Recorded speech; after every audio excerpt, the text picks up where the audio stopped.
강연자 강영국 교수가 글쓰기가 어려운 이유를 알면 누구나 쓸 수 있다. 이에 대한 주제로 강연을 하기 위해 무대 위에 서 아마 있습니다. 제가 이제 뭐 하는 사람인지는 대충 아실 거예요. 저 글 쓰는 사람이고요. 베스트셀러 작가입니다. 한 17년 기업에서 글을 썼고요. 청와대에서 김대중 노무현 대통령 글을 8년 동안 썼고요. 또 출판사에서 한 2년간 글 쓰는 일을 했어요. 지금은 이제 어디 소속이 안 되고 한 5, 6년 전부터 이제 제 글을 쓰고 있습니다. 그러니까 합쳐보면은 뭐 한 30년 가까이 이렇게 글을 썼는데 여전히 글쓰기가 어려워요. 정말 두렵고요. 그 30년 가까이 하고도 왜 이렇게 글쓰기가 어려울까? 저 혼자 생각해 봤어요. 이유가 두 가지인 것 같아요. 하나는 글쓰기는 어려운 것이라는 생각이 들어요. 어떤 면에서 어렵냐?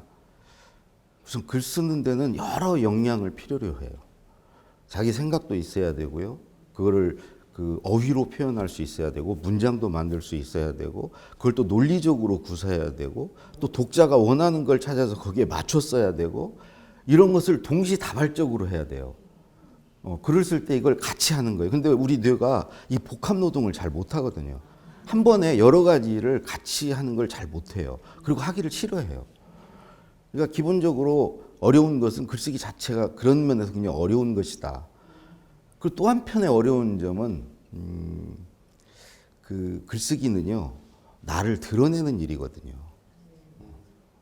그죠? 그러니까 나를 사람이 옷만 벗어도 부끄럽고 그러기 싫은 거잖아요. 근데 이게 자기 내면을 드러내는 일이에요. 자기의 지식 수준, 자기의 감정 이런 것들을 남 앞에 드러내는 일이죠. 그러니까 그걸 드러낼 때 누구나 가진 것보다 더 나은 것으로 드러내려고 그래요. 그러면서 욕심을 부리게 되죠. 그리고 이제 내 글을 읽는 사람의 눈치를 보게 돼요. 내가 이렇게 드러나면 또 뭐라고 하지 않을까? 이런 또 독자의 눈치를 보죠. 그러니까 이런 것을 원래 어려운 데다가 이 어려운 것을 또 나를 드러내는 일을 하다 보니까 그게 더 어려울 수밖에 없죠. 첫 번째 글쓰기가 어려운 것은 그래서 저는 어렵다는 생각이 들고요. 또 하나 글쓰기가 어려운 이유는요. 우리가 많이 해보지 않아서 그래요. 그리고 글쓰기를 배워본 적이 없어요. 여러분들 그 학교 다닐 때 생각해 보세요. 학교에서 읽기 듣기는 많이 하는데 선생님 말씀 듣고 교과서 참고서 읽는 건 많이 하는데 이 글쓰기를 제대로 배워본 적이 없어요. 저희 학교 다닐 때도 장문 시간이 있었는데 장문 시간에 장문을 해본 적이 없어요. 왜 그러냐면 이 글쓰기 실력은 우리 대학 가거나 이럴 때 평가를 안 해요. 읽기 듣기 능력을 평가하죠. 많이 읽고 많이 들은 사람이 시험을 잘 보는 시험이에요. 그러니까 외국 같은 데는 그 각자 글을 쓰거나 말을 한 것을 선생님이 듣고 읽고 그 사람을 평가하는데 우리는 선생님이 혼자 말씀하시고 선생님이 칠판에 쓰시고 그걸 여러 학생들이 읽고 듣고 누가 더 잘 읽었는지 누가 잘 들었는지를 가지고 사람을 평가를 해요. 그러니까 이 글 쓸 시간이 없고 글 쓸 걸 배우질 않아요. 읽기 하느라고 쓸 시간이 없어요. 학교에 선생님 말 듣고 또 집에 가서 무슨 인강 듣고 막 이러면서 이 쓸 시간이 없는 거죠. 여러분들 그 영어를요 독해 잘해도요 외국인 만나면 말을 못해요. 마찬가지예요. 글쓰기도 읽기만 뭐 이게 무슨 은유법이니 비유법이니 막 왜 이런 걸 읽으면서 분석만 하다가 정작 자기가 쓰려면 그런 읽기 실력이 글쓰기하고는 전혀 다른 영역이거든요. 그러니까 글쓰기가 어려운 두 번째 이유는 많이 하지 않아서 그렇고 배우지 않아서 그렇다. 여러분들 많이 하면요 익숙해지면 쉬워져요. 많이 하지 않으면 가끔 하면 낯설어요. 낯선 것은 두려워요. 그리고 가끔 하면 욕심을 내게 돼 있어요. 모처럼 주어진 기회니까 이 기회를 어떻게든 잘 살려봐야 되겠다. 그래서 그거를 더 욕심을 내요. 그리고 부담을 더 가져. 근데 자주 하는 사람들은 오늘 이거 안 보여줘도 뭐 내일 또 보여주면 되지 뭐 어차피 또 쓸 건데 뭐 이런 생각으로 부담도 덜 가지면서 쓰게 돼요. 그렇게 쓰다 보니까 어쩌다 가끔 가다가 얻어 걸려요.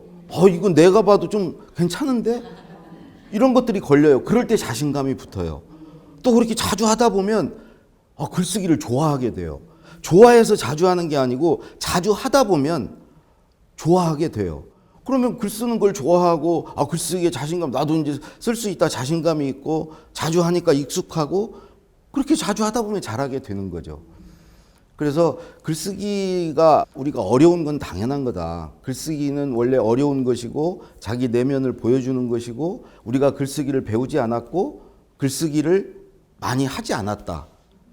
그래서 나 뭐 글 못 쓴다 이런 거 나만 그런 거 아니에요. 어떤 사람들 그런 얘기를 해요. 나 재능이 없나 봐. 근데 정말 저 같은 사람도 평생 글을 썼어요. 제가 저를 가장 잘 알아요. 저 재능 없어요. 핑계예요. 자기가 글쓰기 힘들고 글을 쓰기 싫고 안 쓰려고 하는 것을 재능 핑계 대는 거예요. 나는 글재주를 타고나지 도대체 글재주가 뭔데요? 저는 가장 큰 글재주는 엉덩이를 책상에 붙이고 앉아서 참으면서 써질 때까지 쓰는 그 인내라고 생각해요. 그게 가장 큰 글쓰기 재능이에요. 무슨 뭐 통찰이 오고 막 감각이 있어가지고 막 문장이 떠오르고 이런 재주를 가진 사람은 많지도 않을 뿐더러 그런 재주는 문학하는 데 쓰는 거지 문학하는 사람들에게 필요한 재능이지 우리 같은 사람한테 필요한 재능은 아니니까 그러니까 재능이 없어서 못 쓰지 않는다는 거죠. 그래서 우리는 누구나 글을 쓸 수 있다. 이제 오늘 제가 뒤에 누구나 글을 쓸 수 있는 방법을 알려드리려고 그러는데 그러면 이렇게 물어보실 수 있어요, 여러분들이. 아니 그렇게 쓰기 힘들고 원래 어려운 건데 그걸 굳이 쓸 필요가 있는가? 이런 질문을 할 수 있죠. 그래서 저는 제 경험으로 쓸 필요가 있다, 써야 한다. 그거를 써야 하는 이유 한 3가지 정도를 말씀드리려고 그래요. 제가 이제 직장을 나와서 그게 이제 50 좀 넘었을 때예요. 50 넘어서 직장을 나와서 누가 이제 월급도 안 주고 누가 저한테 일도 안 시키고 이럴 때가 왔어요. 아마 여기 계신 분들 그리고 시청자 여러분 누구나 그런 때가 와요. 이게 예전에는 안 올 수 있었어요. 오래 살지 않을 때. 그러니까 직장 생활 종신고용이 보장되고 막 60세까지 살고 한 60대 후반 70대에 돌아가시면 그런 기간을 당하지 않고 갈 수 있죠. 근데 이제는 오히려 직장에서 일하는 기간은 줄어들었어요. 월급 받고 사는 기간이 줄어드는데 사는 기간은 그에 비해서 엄청 늘어났어요. 제가 나이 30이 됐을 때 사람들이 절반 살았다고 그랬어요. 그때는 60세 환갑이 되면은 정말 장수했다고 잔치를 벌였어요. 지금으로부터 거의 30년 전이에요. 근데 제가 40이 또 됐는데 10년이 흘러서 40이 됐는데 또 절반 살았다는 거예요. 인생 80이라는 거야. 실제로 제가 40이 됐을 때는 80 사는 게 그다지 어려운 일이 아니었어요. 좀 건강하면 80 살게 됐어요. 지금으로부터 한 10 몇 년 전이에요. 50이 된 게 지금 한 6, 7년 전이거든요. 근데 또 절반 살았다는 거예요. 정말 100세 시대가 열린 거예요. 100세 시대가 이게 불가능한 게 아닌 거예요. 특히 젊은 분들은 당연히 100세 살아요. 평균 연령이 100세 시대 100세가 되는 날이 정말 저는 머지 않았다고 생각해요. 근데 제가 이제 60은 얼마 안 남았죠. 근데 60이 되면 어쩌면요. 또 절반 살았다고 그럴지 몰라요. 왜 그러냐면 얼마 안 남았지만 지금은요. 이 짧은 기간에 이 평균 수명이 늘어나는 건 기하급수적으로 늘어나요. 우리가 막 의학이라든가 3D라든가 나노기술이나 생명공학이 엄청난 속도로 이제 발전하기 이제 시작했어요. 시작했기 때문에 계속 늘어날 거예요. 그러니까 우리는 최소 한 100세, 잘못하면 120세까지 살 수 있는 거죠. 그래서 제가 이제 딱 그때 50이 돼서 나왔는데 근데 어디를 가면 사람들이 누구세요 물어보면 옛날에는 명함을 줬어요. 저 누굽니다. 이때 누굽니다는 명함을 준다는 것은 나 어디 다니는 사람입니다. 내가 어디 다니는 누굽니다. 그게 나였어요. 그게 정체성이었어요. 주부님들도 사실은 누구 엄마입니다. 누구 부인입니다로 살기도 해요. 근데 그때 50대 전후에서 이 명함이 없어진 거예요. 나를 설명할 길이 없는 거야. 갑자기 내 정체성에 혼란이 온 거예요. 누구세요? 물어보면 처음에는 저 예전에요. 대통령 글도 쓰고요. 내 전직을 팔아먹었어요. 왕년에. 근데 그것 어느 정도 지나니까 그것도 할 수 없는 거예요. 특히 젊은 분들은 제가 왕년에 뭐 이러면은 그래서요. 그래요. 그래서 어쩌라고요. 그러니까 내가 그때 생각한 것은 지금 있는 그대로 나를 설명할 수 있어야 되구나. 내가 누구인지, 내가 뭘 좋아하고 무엇에 관심이 있고 뭘 잘하는 사람인지. 이 말이 중요하지. 그러니까 쭉 그동안은 내가 어디 다니는 사람으로 살았는데 그게 없어지는 순간 나를 설명할 수 있어야 되는구나. 그걸 설명하지 못하면 내 존재가 없구나. 존재감도 없는 거고 존재 의미도 없을 수 있고 존재 가치도 사라지는구나. 이런 생각이 드는 거예요. 포털 사이트에 가서 제 이름을 쳐봤어요. 강원국. 그랬더니 강원도에 사는 국제 행사만 뜨는 거예요. 오프라인에도 이미 없는 사람인데 내가 뭐라고 명함이 없어진 사람인데 온라인에도 없는 거예요. 그래서 내가 이 척박한 이 황무지에, 이 온라인의 황무지에 내 영토를 개척을 하자. 개간을 하자. 농사를 짓자. 여기다가 씨를 뿌리고 나를 심어 나가자. 나 스스로 내가 누구인지 알고 나를 다른 사람에게 그걸 통해서 보여주자. 내 몸으로 보여주거나 아니면 내 생각, 내 의견, 내 감정, 그러니까 내면의 나, 내 정신이죠. 내 의식이죠. 내 영혼이죠. 이걸로 보여준 둘 중에 하나예요. 근데 저는 몸으로 보여주는 자신이 없는 거예요. 그렇다면 내 내면의 나를 보여주는 길이 뭔가?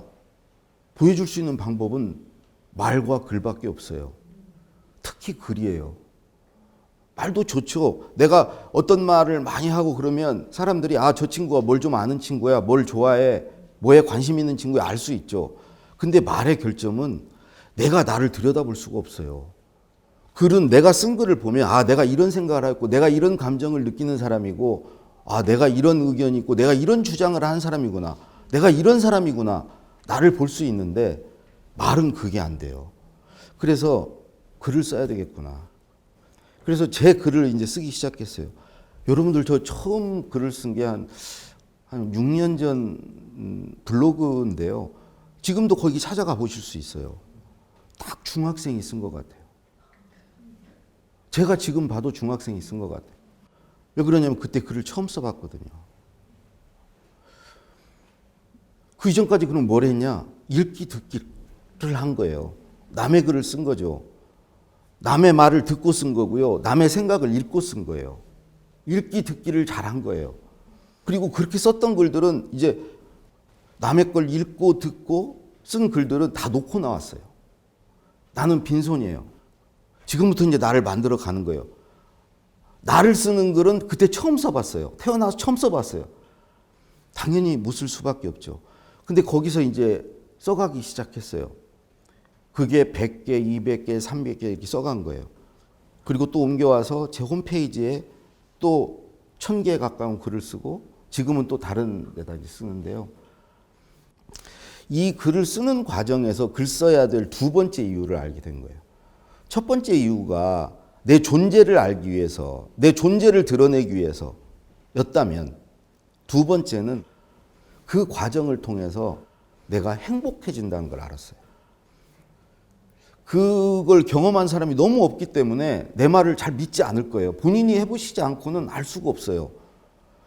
되게 어느 정도의 축적이 일어나야, 내가 쓴 글의 양이 어느 정도 돼야 그 세계를 알거든요. 근데 많은 분들이 거기까지 가보질 않아요. 그 이전에 다 포기해요. 포기하는 첫 번째 이유는요, 반응이 안 오니까. 계속 글을 쓰는데 누가 와서 보지를 않아. 저도 처음에 누가 공감도 안 눌러주고 댓글도 안 달아주고 나 혼자 쓰고 앉아있는 거야. 그때 이런 생각이, 내가 이걸 왜 하고 있어? 내가 쓸데없는 짓을 왜 하고 있는 거야? 처음에 정말 그런 생각이 드는 거예요. 반응이 안 와요. 근데 그 고비를 안 넘겨요. 그러면 이제 때려치우는 거예요. 근데 저는 그걸 계속해서, 그걸 할 수 있는 이유가 두 가지가 있었어요. 하나는 그때 강의를 시작했거든요. 이 말을 해야 되거든. 그러니까 말을 하려다 보니까 메모가 필요한 거예요. 뭔가를 써놓은 게 있어야 그걸 가지고 말을 할 수 있는 거예요. 그래, 남이 안 봐도 좋다. 나는 그 용도로 이걸 쓴다. 또 하나는 멀리 생각했던 게 나중에 이거 모아서 한번 책을 써보자. 짤막짤막한 글들을 계속 써서 나중에 책을 써보자. 이런 생각이 있었기 때문에 그걸 참고 견딘 거예요. 반응이 없어도. 그렇게 쓰다 보니까 어느 정도 이제 일정 분량이 됐어요. 여러분들 이 분량이 됐을 때 이런 현상들이 일어나요. 첫 번째는요. 더 글을 쓰고 싶은 욕심이 생겨요. 더 의욕이 생겨요. 이게 왜 그런 줄 아세요? 사람이 뭐가 축적이 되면요. 축적이 된 걸 더 쌓으려는 그 욕구가 생겨요. 예를 들어서 하루 벌어서 하루 먹는 사람들은 돈 욕심이 안 생겨요. 근데 돈이 쌓이잖아요. 통장에 돈이 쌓인 걸 보잖아요. 그러면 더 쌓고 싶어요. 더 쌓고 싶고 이걸 더 쌓아서 이걸 어떻게 관리를 해가지고 이거를 어떻게 하면 더 쌓을까? 이걸 궁리를 하기 시작해요. 여러분 이 겨울에 눈이 오면 쌀에게 눈이 와서 녹아버리면 아무 생각이 없어요. 근데 눈이 쌓이는 순간 이 쌓인 눈을 가지고 눈사람을 만들까 눈싸움을 할까 막 가슴이 뛰어요. 이게 쌓이면은 더 쌓고 싶고 어떻게 하면 더 쌓을까 궁리를 하게 되고 쌓아있는 것을 어떻게 활용해 볼까 이런 데 빠져요. 그때 가슴이 뛴다는 거죠. 첫 번째. 두 번째 저한테 온 현상은 글을 쓰지 않을 때도 글감이 자꾸 떠오른다는 거예요. 생각이 막 난다는 거예요. 길을 가다가도 뭐가 갑자기 생각이 나요. 잠들기 전에 잠이 올까 말까 하는데 뭔 생각이 자꾸 떠올라. 누구하고 얘기를 나누다가 누가 무슨 얘기를 하면 갑자기 뭔 생각이 떠올라가지고 말을 막 내 얘기를 막 하고 싶어. 이런 상태가 돼요. 이게 왜 그런지 내가 곰곰이 그걸 들여다보니까 이걸 뭘 써놨다는 것은 내 생각의 덩어리가 만들어진 거예요. 그 생각이라는 게 생각 안에는 의견도 있을 수 있고 어떤 느낌도 있을 수 있고 과거의 어떤 기억도 그 글 안에는 들어가 있고 내가 뭐 어떤 상상하는 것도 들어가 있고 어쨌든 그걸 그냥 통틀어서 생각이라고 한다면 사실은 그게 나예요. 근데 그게 덩어리가 이제 써둔 게 있으면 그 덩어리가 만들어진 거예요. 이미 덩어리 안에서 여러 생각과 기억과 상상과 자기의 어떤 의견과 느낌이 지들끼리 막 부딪혀가지고 새끼를 쳐요. 그 결과로 잠들기 전에 이런저런 생각이 나다가 갑자기 쓸거리가 떠올라요. 아, 일어나서 쓸까? 아, 귀찮은데? 아, 잊어버리면 어떡하지? 이렇게 막 할 때 가슴이 설레요.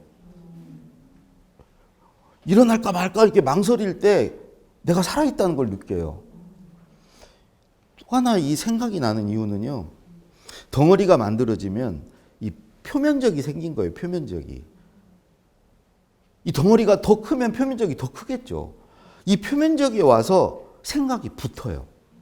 어떤 때 붙냐? 뭔가를 듣거나 뭔가를 보거나 뭔가를 읽거나 아니면 뭔가를 경험을 하거나 이럴 때 그러니까 예를 들어서 집에서 이렇게 TV를 보다가 예전에는 TV를 그냥 보는 걸로 그쳤어요. 드라마를 봐도 다음날 누구 만나가지고 어제 드라마 이런 거 했어. 야, 그 사람 죽었더라. 이런 얘기하고 끝났어요. 근데 어떤 게 써둔 덩어리가 생긴 순간 드라마 내용 중에 뭔지는 모르겠는데 그 내용이 내가 써둔 것과 관련이 있어. 이게 연결이 돼요. 그러면서 그게 의미가 있어져.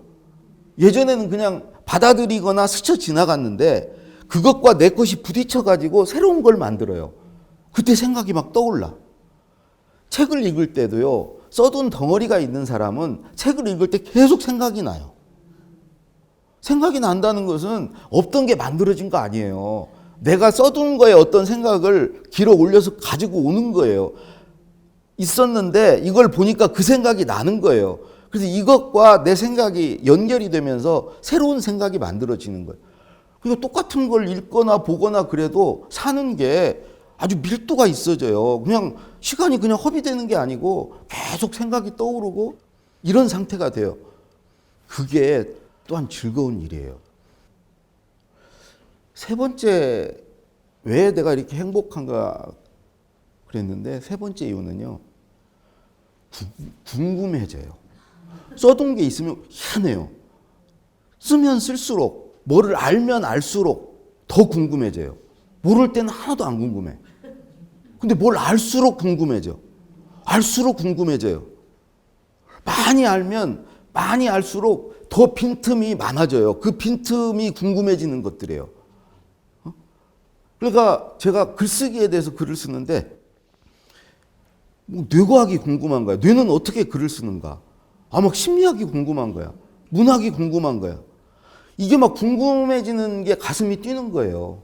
누가 그랬어요. 지식이 많은 사람은 그 영토가 넓은 거고 그 넓은 영토를 따라서 해안선이 길어지고 그 긴 해안선을 따라서 뭐 바다를 동경하기도 가슴이 뛰게 된다고. 세상에 우물 안에 있는 사람은 그냥 그게 전부 세상인 줄 알고 사는 거예요. 세상을 경험해 본 사람은 더 세상을 알고 싶고 더 궁금해지는 거예요. 여러분들 행복하다는 건 저는 궁금한 거다. 그래서 아이들은 행복해요. 아이들은 세상 모든 게 궁금해. 그리고 엄마한테 막 물어봐. 그래도 엄마한테 한 대 맞고 나면 그때부터 이제 엄마가 모르는 걸 자꾸 사람 많은 데서 물어보면 안 돼요. 엄마가 시끄러워 그러면 한 대 때려요. 그때부터 이제 궁금증이 없어지기 시작해. 이 궁금해진다는 것은 사람이 이제 행복해진다는 거거든요. 그러니까 자기를 궁금함 쪽으로 자꾸 몰아 넣어야 돼요. 그러려면 뭘 써야 돼요. 그래서 이런 것들이 행복감을 줘요. 이렇게 뭔가 궁금해서 행복하고요. 막 생각이 나서 행복하고요. 첫 번째 뭐가 어째서 행복하다고 그랬죠? 축적이 일어나서 더 쌓고 싶어서 막 그런 의욕이 생기고 막 그런 욕구가 막 올라와서. 글을 쓰면 얻는 세 번째는요, 성장하기 때문이에요. 사실은 막 생각이 나고 그래서 쓰게 되고 궁금해서 막 알아보고 안 것을 쓰게 되고 그러면 내가 쓴 분량이 막 늘어나고 양적으로 성장하는 거예요. 쓴 글을, 과거의 글을 한번 보세요. 과거의 글을 보면 다 허접해요. 심지어 한 달 전에 쓴 것도 허접해요. 제가 아까 얘기했듯이 몇 년 전에 쓴 글은 중학생이 쓴 것 같아요. 근데 그게 허접해 보이는 것은 그 사이에 내가 그만큼 성장한 거예요. 그만큼 발전한 거예요. 그걸 내가 확인하면서 그건 글로 확인밖에 안 돼요. 그걸 보면서 야, 그 사이에 내가 이렇게 변하고 발전했구나. 내 안목이 이렇게 높아졌구나. 전혀 다른 사람이 됐구나. 이런 생각을 해요. 이 성장했을 때 사람은요, 내가 좀 더 매일 나아지고 발전하고 변화할 때 사는 게 활기가 차고 내일이 기대되고 사는 게 재밌는 거예요. 생각해 보세요. 제가 강의를 할 때 저는 매번 강의에 이전 강의까지 하지 않았던 새로운 말을 작은 한마디라도 추가하려고 그래요. 그렇지 않으면 어제 한 강의 오늘 또 하고, 예를 들어 강의를 하루에 3개 한다 그러면 하루에 3번 똑같은 말을 해야 되는 거예요. 사람은요, 같은 거를 반복하는 것을 싫어해요. 권태로워해요. 한 말 또 하고 하는 게 얼마나 힘든데요. 그래서 저는 강의를 계속하기 위해서 어떻게든지 새로운 말을 추가하려고 하죠. 그 추가하기 위해서 쓰는 거예요. 계속 추가를 하고 그걸 가지고 말을 하고 그러는 거죠. 근데요, 만약에 여러분들이 강의를 하지 않더라도 오늘 아무것도 안 썼어요. 오늘 아무것도 안 썼어. 그러면 어제의 나와 오늘의 내가 같은 거예요.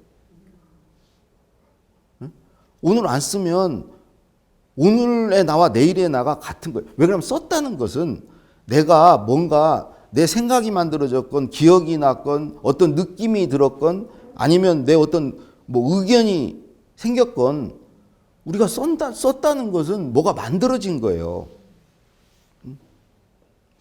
여러분들 메모할 때를 생각해 보세요.